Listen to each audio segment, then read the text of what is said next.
beginning of Belletin, well, end of Belletin, but the day He's after. at the house feeding his hangover. Got an As you can invite, see, the too, party I was think. wild. Is Geralt It even had an hangover? effect on Can Geralt. he get hangover? Woman. I mean, No, he can not get really. tired. He can be tired. Yeah. But Strange in as classic dreams go. form, you lose a friend on a big night What out. was that noise?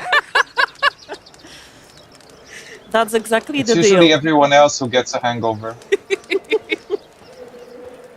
But yeah, we just talked about how important Belletin is, but can we actually go back to like the very basics? So when and where the story takes place?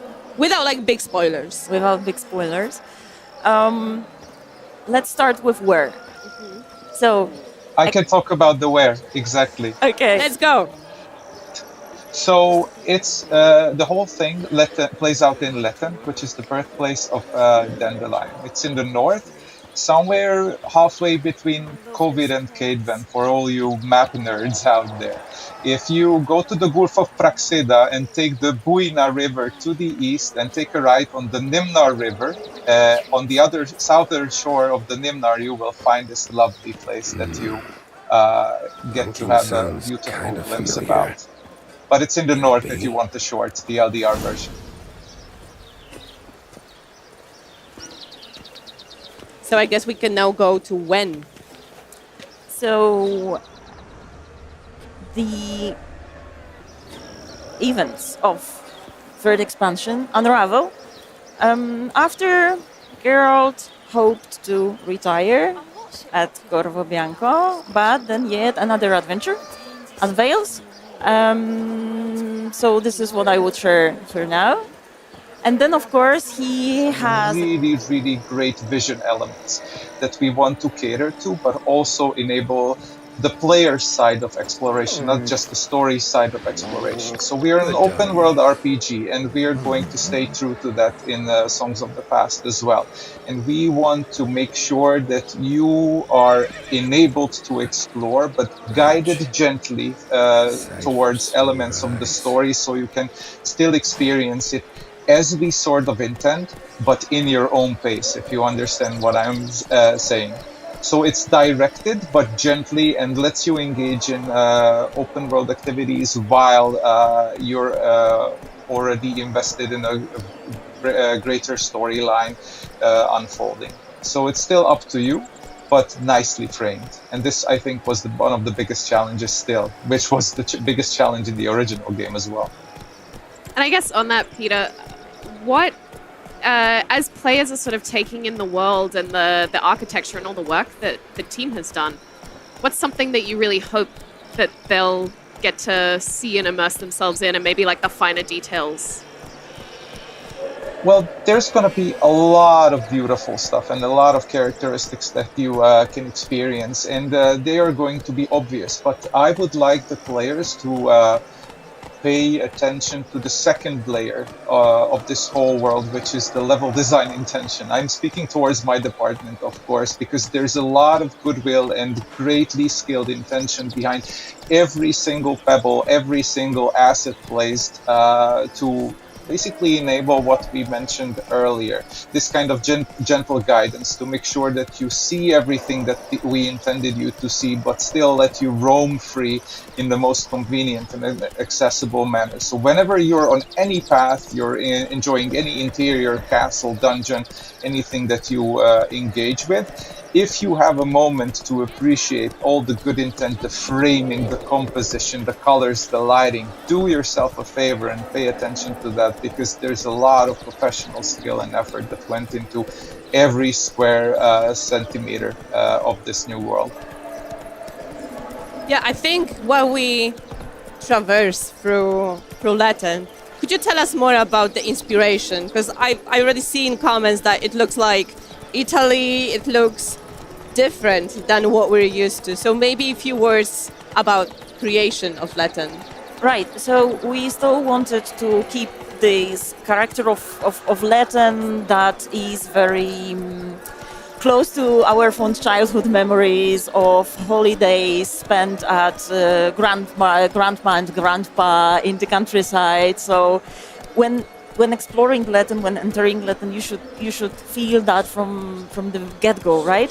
This is a very calm land, an idyllic land, a rich one, but also mornings are fresh, right? You can see the crisp light traveling on all the vegetation and like shining on you through the leaves, and you can actually feel it that it's peaceful, it's there. So it's familiar for the Polish countryside, I would say, but also, as we can see right now, we also took some inspirations from British Isles when it comes to architecture, and it has a further connection to the lore, to the story of this place, because Dandelion, whose family is the owner of the land, they are counts, right? Mm-hmm. So as we were looking for something connected with the title, and it has many rooms and corridors, so there is a lot of explore and many secrets. Okay, so far we showed you a little bit of the sunny Latin, but it also has woods. Oh yes, dark woods. Lots of it, yes. Lots of dark woods. Can we maybe talk about how you guys approach designing this contrast between super sunny village and then dark forest with like fog and all that mystery around? Yeah, this was an exceptionally tricky thing to pull off, and I bet it's the trickiest part of every game that tries to illustrate values through contrast, is how to blend like one extreme into the other extreme. But with clever framing, composition, and distancing and density and encounters and community design and every single component, it's manageable. But you have to be mindful, of course, how you conduct the journey there, how you can end up from one place to another like accidentally, and make sure that the things do not happen like that unless you intend them to happen like that. So it is kind of tricky, but it requires a lot of testing and a lot of iteration, of course, and subtle play with colors and, of course, expectations, how you set up a certain mood with shapes that bleed out into the surrounding environment a little bit sooner, just to like set the mind in that kind of mood earlier with the smooth transition. So everything happens in good rhythm and pacing. Yeah, beautiful. As a side note, well, though, that we want to dive into to start with, one of them is Thornbloom. Yes. So, as you can see, while we have some gameplay going, we're going to have a run-in. Well, this is not actually. I mean, this is obviously a variation of an Archispore, right? But as you can see during his attacks, this is not your regular Archispore. Bit different. Yeah, this is something that has been born in the Garden of Thorns, so you know it has to be special.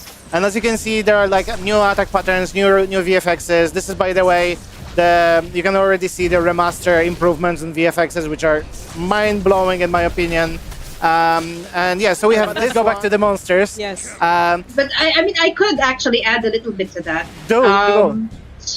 Yeah, basically, our reference for this one was based Different on combats. So I would say, depending on what your playstyle is, but our main, main focus in creating a boss fight is to always create a challenge for you. So yeah. We have a little glimpse of Swarmions again. Boom! Getting beheaded. That's my favorite finisher right there. More Swarmions. I don't think I'm gonna like those guys. Yeah, a little freaky. Well, it is in the name, Swarmions. They swarm you, right? So there's gonna be a lot of them. Too in depth, got something that you're just cannot wait for people to experience? I mean, Kuba stole my answer. Like, No, I didn't steal it. Have It's these beautiful patterns that are sort of so intricately stitched into the clothing. Well, Len will probably say more about this in a second, but it's not only about the outfits. It's also about the architecture, about the foliage that you see in Latin.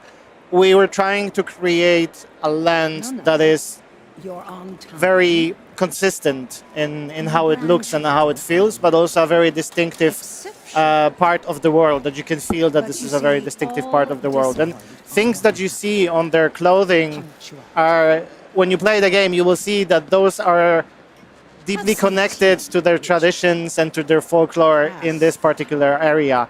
But yeah, I won't take more of your time. Len, you have more to say about the patterns and all the hard work that went into designing this clothes. Say it runs both ways. Yeah, so basically with regards to patterns and how we generally like approach like embroideries or even decorative things that you find in furniture and just like the whole world creation. If you look back to several different cultures, they usually reference stuff that they see, whether it's in nature, whether it's in their trade, and reflect it into their art. So when it comes to Latin, they are pretty much famous for hops, for dragon, for horses. And all of these are pretty much brought back into the artistry that you will find in, pretty much furniture, clothes, and it keeps the world consistent this way. Yeah, even if you notice, like her chair, there are hops cones behind her, you know. Wow. So many details. Yeah. So many cool details. How did you actually ensure that the characters and the whole world feels really authentic to the entire Witcher universe? Because we had Velen before, we had Toussaint, and now we're in Latin, right? Completely different, new word to everyone. So how are you guys making sure it all feels connected and right? Well, it's obviously hard. Like, it's obviously the effect of hard work of many people in many departments. All of those different sides, like, you know, Len said that the embroidery is taken strictly from the fact from the things that they do in the valley. But when we were designing this at the very beginning, we asked ourselves the questions: okay, so how many people actually live in this valley? In this valley, so how many villages we have? How many villagers in the village? How big is the brewery? How many horses do they breed? Like, how many sheep you need to breed to keep everybody fed and still have sheep to sell? And from those very mundane, everyday questions came the picture that you see on the screen, because the devil is in the details, right? And if you put your mind and eye to such detail and your attention to it, the longer you work on it, the more details appear in your art and in your quests, in your dialogues, and, you know, in the characters themselves. So yeah. Yeah, absolutely. It's quite amazing. It's like economics being thought into this world to output art. yeah. I mean, you know, this is the MO that CD Projekt always had.